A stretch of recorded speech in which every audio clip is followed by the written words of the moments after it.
You're listening to Joel Markel and Marianne Levy. This is Preferred Company. Thrilled to be with you on this snowy day. Although it's very pretty, I will tell you that it's slippery out there, and I'm going to say it once again, if you don't have to go out, don't go out. You know, this weather is beautiful to look at, and you can see it from your window.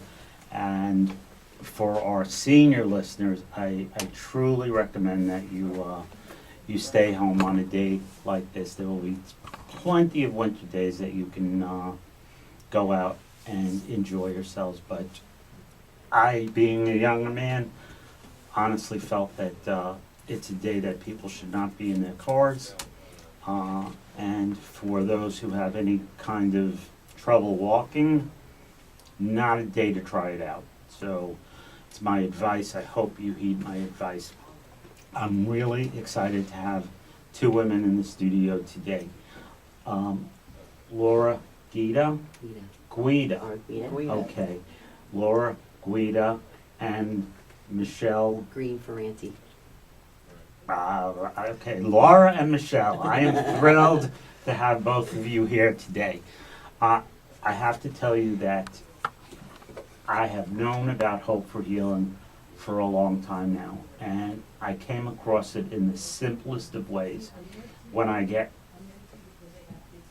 down to Ocean County early, and I really have a lot of time, I go into the Crystal Diner right here on Route 37, and I see somebody who's working really hard at the entrance to the diner, and I just was very curious as to what he's doing there so early in the morning, and I walked over to him, and lo and behold, he's from Hope for Healing, and he told me what Hope for Healing is about. And I was intrigued by it, and I think we should all be grateful for an organization such as yours. Laura, I'm going to let you tell our preferred listeners what Hope for Healing is about.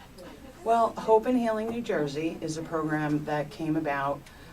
It's a crisis counseling program, FEMA funded through the Department of Human Services in New Jersey.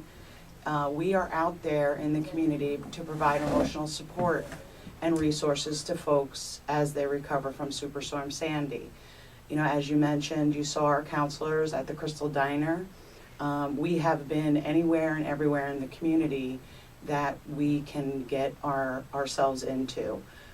We will outreach to the survivors, try to provide them the support, the listening ear that they need as they recover. So much of the process has been paperwork and FEMA, and we're there to listen and to try to provide some support for them as they continue to rebuild and recover. I will say this, and I don't think I'm any different. Sandy, in so many ways, is old news. And we have moved on, and so many of us have forgotten about the devastation and suffering that people in this state, particularly in this county, Monmouth County, had to endure. And for so many people, they are still suffering. And the feeling is that it's all better because so much has been rebuilt, but that's not the case. No, it's definitely not the case. I mean, as we're outreaching survivors at food pantries, at their front doors, we're still encountering folks who haven't even begun the process and are still struggling to keep food on the table for their family, to find the finances, to find the strength to continue to rebuild. And it's an everyday occurrence in their life. It's an everyday part of their life. So we're there trying to say, hey, it's okay, that you're having difficulty and that you need emotional support, that you need to reach out for the services that are available to you. We stress a lot with the survivors that, when you deal with these emotional issues, it's only going to help you to be better able to handle the whole process that's required of you. There's so many unanswered questions for so many people, and they are struggling. Let me turn to Michelle for 1 second. Michelle, what is your title? Do the two of you, do Laura and you have different functions at Hope for Healing? Yes, I've been for years the program director for Mental Health Association in New Jersey for their Ocean County offices. Laura has come on board as a team lead for Hope and Healing and has now transitioned into our program coordinator for mental health first aid. During Superstorm Sandy, it was a wonderful program to have Hope and Healing. We were able to get out, like Laura said, get out to people who may not have known about the resources and the grants available. I mean, we have a huge senior population that don't have the technology to get on the computers and to find these resources. So going door to door in these communities, we were able to outreach them. I just want to remind the audience that you are listening to Preferred Company with Joel Markel and Marianne Levy, and with me today is Laura Guida and Michelle Green Ferranti. Green Ferranti. Okay, maybe by the end of the show I will have Okay. mastered that. From Hope for Healing, and I have to say that when I heard about this organization, which was months and months ago, I was so impressed with the effort that your organization is putting in to help this community rebuild. And just as I said, it was late. In the beginning, everybody was all hyped up. What can I do? How can I help? But at the time that I ran into the organization, I will say that it was almost as if most people had probably stopped. And to think that you ladies and the rest of the people that work in the organization are still at it is really a miracle. I just want to understand again, where does the funding come from? The funding for New Jersey Hope and Healing is a federal grant, and it is funded through the Department of Human Services. And during that process, we work very closely with New Jersey Disaster and Terrorism Branch. Now, I was very impressed because I am a strong advocate of mental health services. I think that's something that is so overlooked. And when I had an in-depth conversation with this gentleman who was working tirelessly at the diner,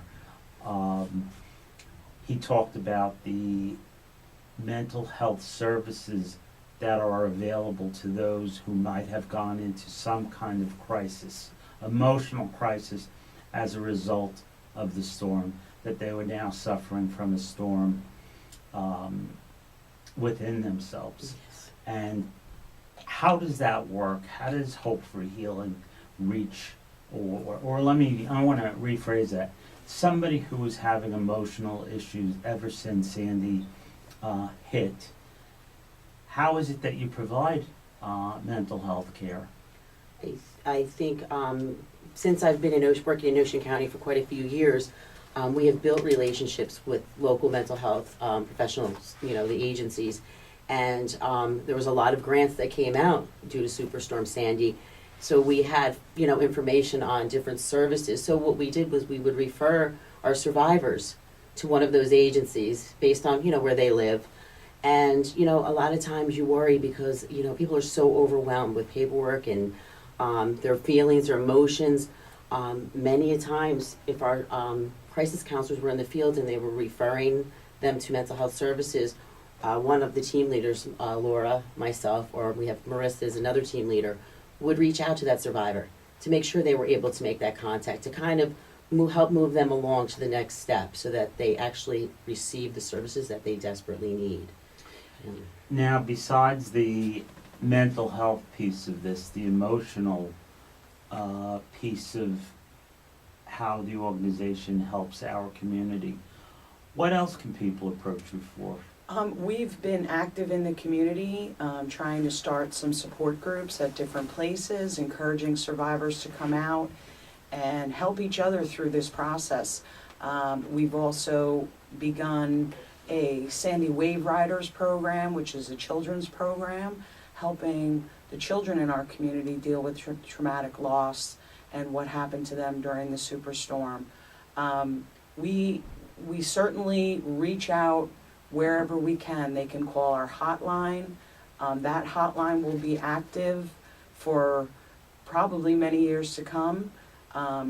The crisis counseling program, Hope and Healing, we are in somewhat of a phase down. Information on the world of home health care. Here's Joel Markel and Marianne Levy on WOBM-AM 1160 and 1310. Welcome back, everybody. Yes, you are listening to Joel Markel and Marianne Levy right here at WOBM-AM 1160 and 1310. And for those who may be first tuning in, with me today are two special guests. I have Michelle Green-Ferranti and Laura Guida, both from Hope and Healing. And as I've been telling you during the first segment, and how these women have been explaining to us that they are advocates, and the organization advocates for people who have suffered from the devastation of Hurricane Sandy. And I know that that seems so far away from us today. If you look out the window today, I know you're concentrating on the snow, today's weather, and so many of us have moved away from remembering what it was like during this horrible storm. However, hope and healing is still with those people who may still be suffering. And I'd like for those who may be in need or know of somebody in need to grab a pencil because and paper, of course, pen and paper, so that you can jot down a number in a few seconds that Laura will be giving out. So while our friends are grabbing pen and paper, Laura, are you still accepting donations? We do not accept donations. We are a program that's funded through FEMA money as part of a crisis counseling program that happens in the event of a disaster. So the program is funded through FEMA, and we provide that mental health piece that has become such an integral part in disaster recovery. If you could now give out a phone number for people who may be in need or know of somebody in need, it would really be helpful. Absolutely. You can reach New Jersey Hope and Healing at 877-294-HELP. That's HELP. 877-294-HELP. Michelle, I want to turn to you for a second. Does help depend upon income level? Absolutely not. No, not at all. We are funded to go out there and support and meet with any survivor, and income is not an issue at all. Go on. I'm sorry. Our regular, our program through Mental Health Association, we are a nonprofit, and we do not charge for any of our services either. For those who may have already rebuilt and spent money rebuilding, can you now go backwards, perhaps provide bills for what had to be spent, and make use of the funds that FEMA has provided? Not through New Jersey Hope and Healing. We don't provide any, our program and our grant does not do anything to give money back. We can help advocate for the folks that have already put out money, but that would be through another agency, another grant program, another resource. And I would think that New Jersey Hope and Healing would may be able to provide a referral to such an organization should somebody have already made repairs that were necessary.